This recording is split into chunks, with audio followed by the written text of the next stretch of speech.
po, hayaan na lang po natin sila kasi hindi naman natin hawak ang kanilang pag-iisip. Alam na po nila ang ginagawa nila siguro sa sarili nila, ano. Kung sa tingin nila yun ang makakabuti sa kanila, let them be.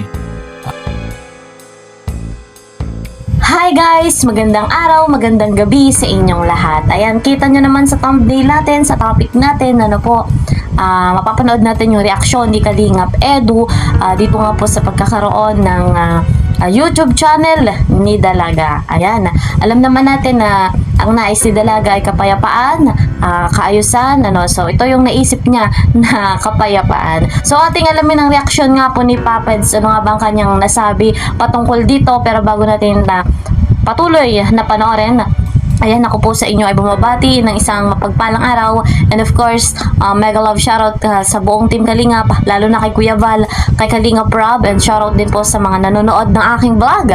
Ayan, maraming salamat po. At sa bago pa nga po sa aking channel, huwag niyong kakalimutan mag-subscribe, like and share my videos, and don't forget, click the notification bell. Eto, tunghayan natin kung ano nga ba ang reaksyon ni Kalingap Edu sa pagkakaroon ng YouTube channel ni Dalaga. Panoorin niyo po. Tinitigilan. Yun nga po.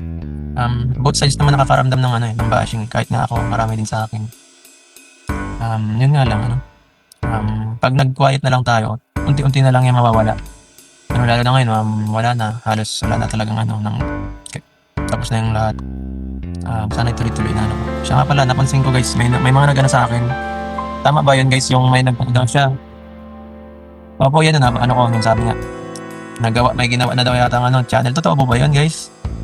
Totoo po ba yun? May na po. Please comment down below. Yes. Totoo po. So yun pa lang may channel talaga.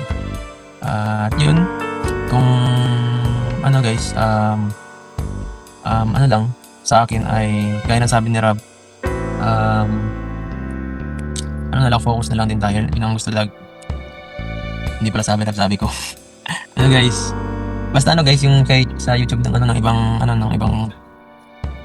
na, yan po nilab yan, hayaan na lang po natin guys, baka yung iba ay may mga naman tayo dun para wala na talaga. Yun na last na to na ko guys, kung last ako to na pakikialam, last na maliban na lang kung away na may kailangan tayong i-discuss. So yun po, hayaan na lang po natin sila kasi hindi naman natin hawak ang kanilang pag-iisip. Alam na po nila ang ginagawa nila siguro sa sarili nila, kung sa tingin nila yun ang makakabuti sa kanila, let them be. Wag na to tayo magbigay ng komento sa mga YouTube nila, ganyan. At focus na tayo dito sa atin, yung lahat ng Kalingap viewers, mag-focus na lang po tayo dito sa ating mga sa ating iniidolong Kalingap team. Kung sino man yan, si Jomar man yan, si Mikoy, Kalingap Rob, Kuya Bal, po. At yung mga yung supporter ng Kalingap, wag pong wag lang maglipa, wag lang parasilip at kasi baka ma-trigger na naman kayo, baka bigay na naman kayo ng masamang komento. At sana naman yung mga bashing naman sa atin dito na pumupunta, i-save nyo na lang po yan sa panonood dun sa kabit, sa sa mga iniidolo nyo doon, At para masaya na po mga iniidolo nyo doon, At para masaya na po kayo, masaya na po kami dito sa aming lugar, sitwasyon nito, yung channel namin, masaya na kami dito po. At sana ay maging okay na tayo sa mga tinahak natin, po. Live araw-araw at upload. Mahirap po mag-live araw-araw kasi nakakapagod din minsan ng shoot, mahirap yung dito guys, yung pagod kasi guys, hindi man kasi pantay-pantay, minsan may mga vlog na inaabot ng sobrang tagal, minsan ginagabi, minsan di talaga kaya. Saka minsan talaga hindi mo kailangan para live ng araw-araw kasi mahirap yung iisipin mo kung ano sasabihin everyday. Si Kuya JP lang nakakagawa niyan Saka si Kuya Val twice a day. Oh, shout out kay Kuya JP, pasensya na, di na muna tayo tuloy sa ating sa ating bagyaw. Shout out kay Kuya JPB. Yan, sakto yung sinabi mo kanina, pero yes po. Salamat kay Kuya Joey. Kuya Hatters, shout out. Yan po, magpuyat na lang kayo kakapanood ng live natin. Huwag na tayo, reset na tayo guys, reset na. Back to basic. Shout out yan si Kuya JP, yan, supportahan din natin yan.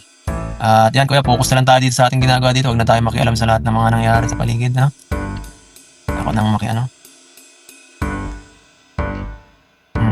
Pag medyo, pag medyo sa tingin natin na medyo stable na ulit ang yung paligid. Planuhin ta ulit kung kailan, kung sakali back to work. Yes po, back to work. Nakauwi na yata sila, di ba?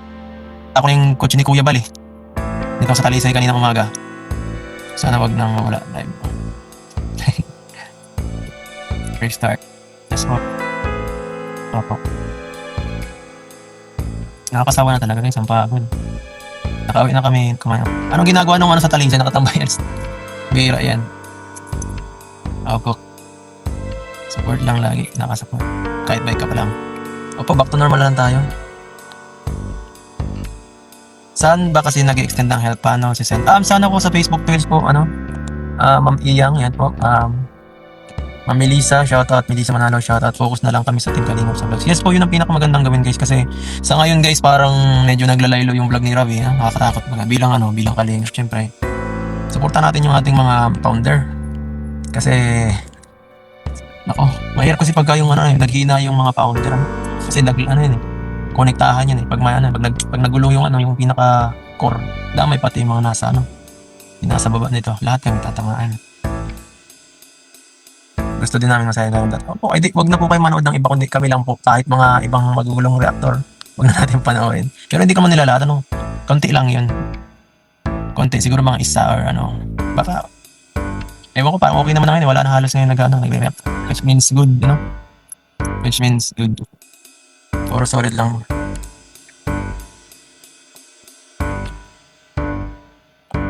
Ewan ko nga kung Kalingap yun Basta, ako kasi dami kong pinapanood ngayon. Sobrang na-stress na rin ako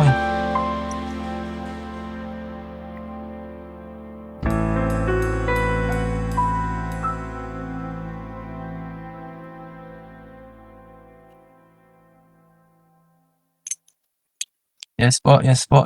Ma'am Anne here, support you guys hanggang dulo. Salamat po. Yan po. Sila Kuya Bal kanina, nag-chat ako lang Kuya Bal, sabi ko saan ka. Naghahanap daw sila ng bagong vlog. Nagbagong buhay na. Nagbagong buhay na si Kuya Bal, naghahanap na ulit ng i-scoutin. Ako. So ngayon, credit nga po kay Kalingap Edu.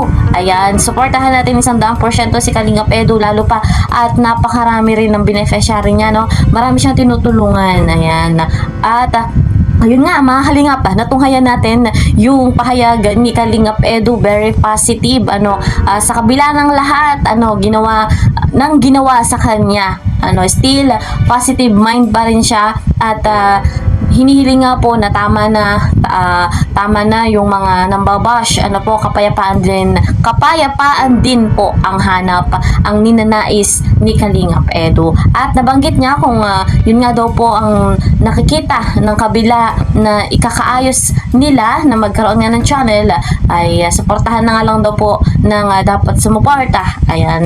At ang bili ni Kalingap Edu ay ang mas lalo nating susuportahan sina Kalingap Rob, sina Kuya Bal, marami din pang charity vlog dyan, kagaya ni na Kalingap Jomar, Kalingap Mikoy, talagang masisipag yung mga yan. So mga Kalingap, sa pagkakataong yan, talagang nakakahanga itong si Kalingap Edu. Still, hindi siya yung tipo na magagalit, dahil nga doon sa nangyari. Grabe guys, yung sabihan ba naman na, alam nyo na yun guys, na sinabihan na manyakis si Papa Eds. Pero still, very maunawain ng isang Kalingap Edu. Ganyan talaga kapag may puso na napakabait. At nakaka-proud. Kahit paulit-ulit natin sabihin nakaka-proud, ay deserve naman ni Kalingap Edu na sabihin natin ito sa kanya. Dahil nga po, sa kabila ng nangyari, grabe guys, si Papa Eds pa ang lumabas na manyak. So, nakakagulat. So, good luck na nga lang po sa YouTube channel ni Dalaga. So, wala tayong ibang hiling kundi kapayapaan at kaayusan. So, kung ito nga po, yung nakikita nilang kapayapaan, sana'y maging payapa sila sa pagkakaroon ng YouTube channel. So, hanggang dito na lang mga Kalingap. Abangan niyo po ko sa next vlog. Bye-bye!